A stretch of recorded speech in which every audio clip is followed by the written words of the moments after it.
I want to begin by apologizing for speaking English, or rather not speaking Portuguese. It's somewhat ironic. I feel like a one-man cultural imperialist.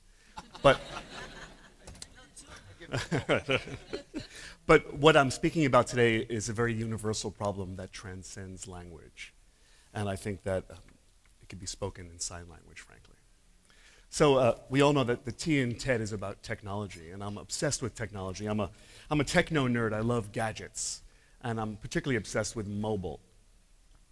And the problem with technology, particularly at events like TED, is that we see a lot of great stuff. I was just at the Long Beach version of TED. Mind-blowing stuff, but we rarely put it in the context that it relates to in history. So I thought I'd give you a history lesson, a brief history of mobile communication innovation.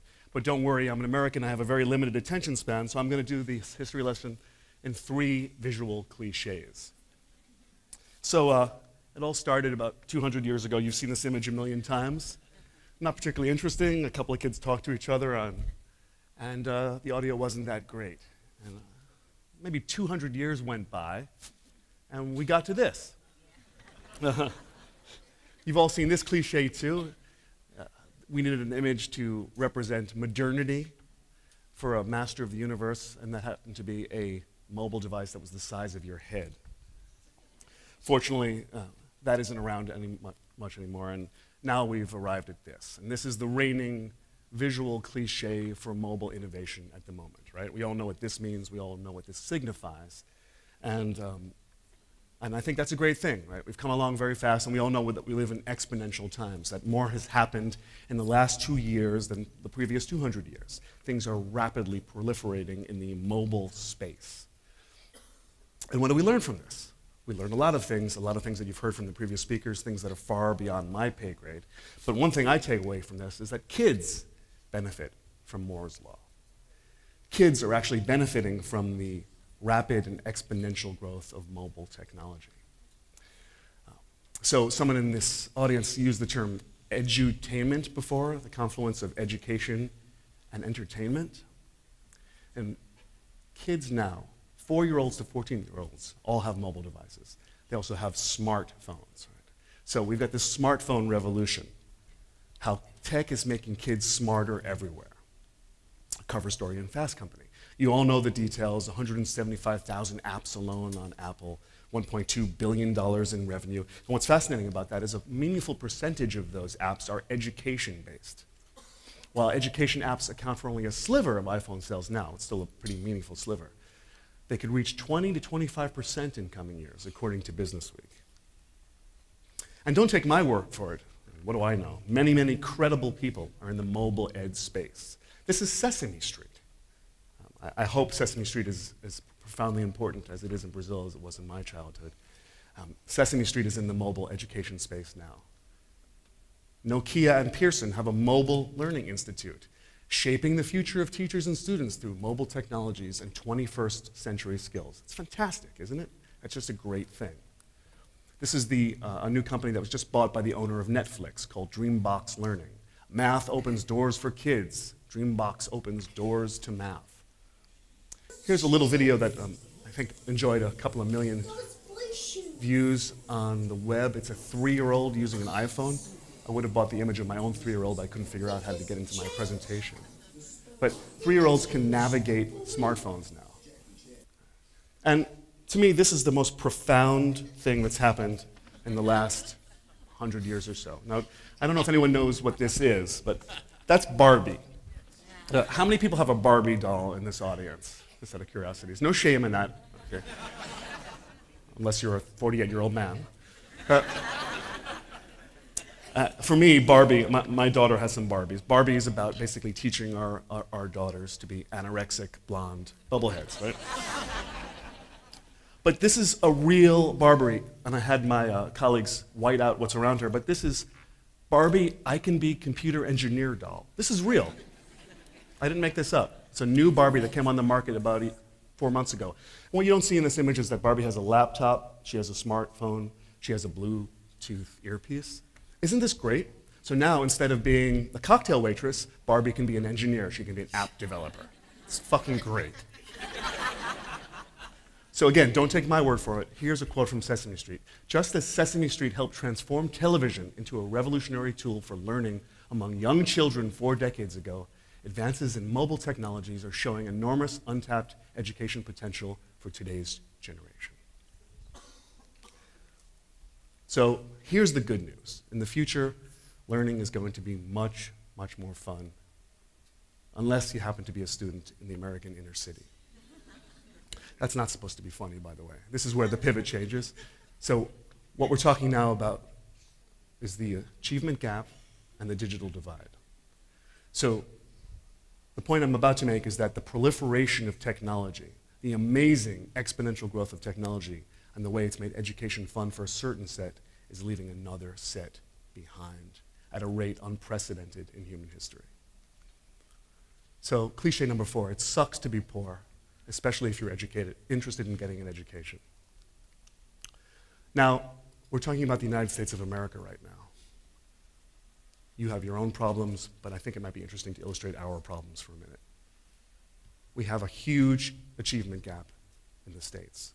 Fewer than half of black males are graduating from high school. And the average black 17-year-old reads at the proficiency level of the average white 13-year-old. Here's a fantastic chart to illustrate the achievement gap. So if you factor in a lack of education, there's a 76% decline in incarceration factor and a 98% decline in wages. So if you don't have an education, you're 98% more likely to not earn a living wage in America. And I would imagine that's a universal truth. But no one has yet discovered a scientifically tested, scalable solution to close the achievement gap. So, to repeat my point, it sucks to be poor even more in the age of technology. So, again, to reiterate this point, technological advances are putting the underprivileged further behind. So what do we do about this? Well, at least some of our leaders are pointing this out. Right now, many students' learning experiences in school don't match the reality outside of school. We need to bridge the gap. That's our Secretary of Education, and to that I would say, no shit. But what are we going to do about that? We know this. Unfortunately, we have a problem. If you go to any school in New York City, you can't bring in a mobile device. It's referred to as a cell phone. It's illegal. It's illegal to have an iPhone in New York City school. And that's at the kindergarten and 5th grade level, also at the 6th to 12th grade level. Bringing prohibited equipment or material to school without authorization is illegal. Now, once upon a time, people went crazy when you brought a calculator into school because it somehow compromised the idea of learning. Now people are going crazy. Pedagogical authorities are going crazy when people bring mobile devices into schools. I think that's a big problem. And I think it's a semantic problem. But let's talk about why they're banned. In New York City, most people think that the phones are used to coordinate crimes, or that kids are just sitting there texting to each other. And partially that's true. But they do many, many other things, as we know. But here's the debate writ large on this big screen. Parents are demanding it. They want to know how to track their students through GPS. Other parents are demanding it because they know that these devices can make education fun. Even Business Week has opined, get cell phones into schools, but they're still illegal in New York City schools and many other schools across the country. So, partially we have a semantic problem here. Is it time to retire the phrase cell phone? If you have a supercomputer attached to your ear, is it really a cell phone anymore? Isn't that what Michael Douglas had in Wall Street? Let's all agree to ban the phrase cell phone and talk about mobile devices. Because again, what we'll see in 2 years from now will make this whole conversation completely ludicrous. After all, is that a cell phone? Now, just to demonstrate how education can be fun, there's an app on this device, I don't know if anyone has one, that brings to life the periodic table of the elements. I failed chemistry over and over again. For me, chemistry was the epitome of the stultifyingly boring experience of being a public school student in New York. The teacher couldn't teach it. The subject wasn't interesting. And now, if you click a button, you have an interactive, three-dimensional representation of what sodium looks like, that you can interactive see with 3 dimensions. It makes chemistry fun. Ergo, the kid is more likely to learn or engage with the idea of learning. So I want to tell you a story now. So we're talking about solutions. Is there any solution to this? Not long ago, I had the good fortune to partner with a very important American named Dr. Roland Fryer. And Dr. Fryer is the youngest tenured African-American professor in Harvard history. He's a behavioral economist. He wrote his thesis on the economic consequence of naming your daughter Shaniqua. Quite seriously. And he did something somewhat remarkable in New York. He put through a program based on student incentives. His theory is that we have the supply side covered. We have great teachers. Teachers are the most important thing. They're supplying things, but you need to work on the demand side. You need to re-articulate to students why they need an education, which is to succeed. So he decided to give kids cash, pure hard cash. If you got an A or you maintained perfect attendance, you got cash. The problem is a lot of these kids are part of the great unbanked, or their parents are crack addicts. They can't go to a bank and get cash. So we needed to do something more dramatic. So a brief went out from the New York City Department of Education working with Dr. Fryer, whose role was Chief Inequality Officer. And the question was, how can we brand achievement and make an education as coveted as a new Escalade or the latest Jay-Z CD? And thus was born something called the Million, which was the first incentive-fueled mobile learning platform in America. The idea was if you got an A in school, and you maintain perfect attendance, you got minutes on your device, text time on your device, and education apps. It was launched in 2008 in several inner-city schools in the toughest neighborhoods of Brooklyn. And I'm going to show you a very small video which captures that time. We're the richest country in the world, yet we're ranked 20th when it comes to math and science and our reading skills.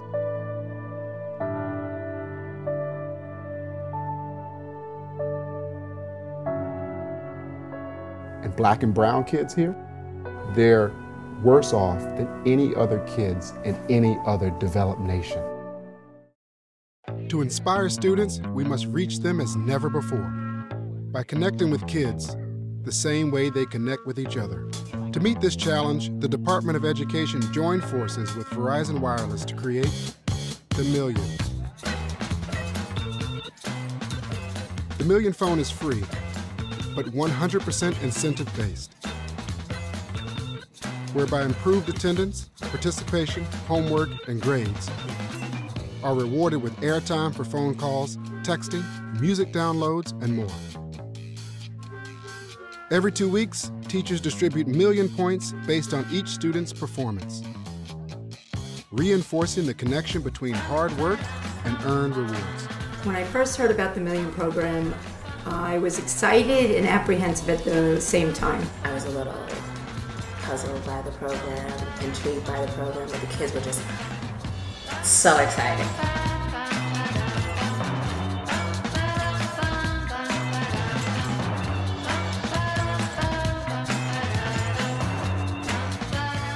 It's a good opportunity for us to do better in school, and it's fun. Either day, the DY, and you 1 in a million. And you guys are 1 in a million, believe it.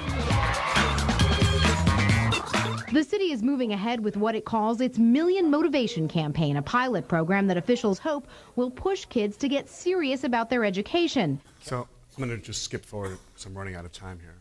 So proof of concept. Pilot programs like this work. More than 75% of the students in the Million pilot program said that it impacted their school in at least one of the following ways. They were working harder, they were more competitive, and they interacted more with their teachers. It won a variety of awards from Bill Clinton, from the advertising community. Imagine what it could be with smartphones. Of course, these things are very, very expensive, right? But the New York City cell phone ban continues. So Dr. Fryer returned to Harvard and created EdLabs, which is an education and innovation laboratory built on testing other pilot programs in the world. He was listed as one of the 100 most influential Americans. This piece is written by Michelle Ray, who's the superintendent of Washington, D.C. schools, also another innovator in the States.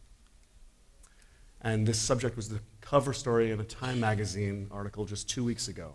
Should schools bribe kids? Very interesting provocation to discuss and then to think about in the context of technology. So I'm just going to leave you on one optimistic note. We're continuing to try to put programs like this through in the States to demonstrate that they work. And we're going to do this September in Oklahoma City, an unusual place, but in some respects an ideal place. A place with chronic public education woes, limited bureaucracy, and a unique mix of highly motivated and private public figures. We're going to give smartphones to 1,000 students, and if they maintain A's and perfect attendance, they're going to get talk, text, and apps. Moreover, they're going to start learning how to create apps for their own phones. And this is where it gets interesting. I don't know about you, but when I went to school, there was wood shop or auto shop. Nice crafts to learn, but increasingly less viable in the modern world. Imagine if you could take a 6th grader in the inner city and teach them how to create, maybe through a templatized model, an education-based app, something they'd be interested in. So a kid in Oklahoma City could share something with a kid in Rio, and perhaps even profit in that. Would that make school more appealing to them? And the goal we want is to create the world's first, or America's first, student education network, which is something of a radical idea. I'll just leave you with this quote from Bertrand Russell. It is because modern education is so seldom inspired by a great hope that it so seldom achieves great results. The wish to preserve the past rather than the hope of creating the future dominates the minds of those who control the teaching of the young. I hope that we can spread this idea, which is what TED's all about, and that we can bring together new ways to bring the underclass together with technology and make learning more fun. Thanks very much.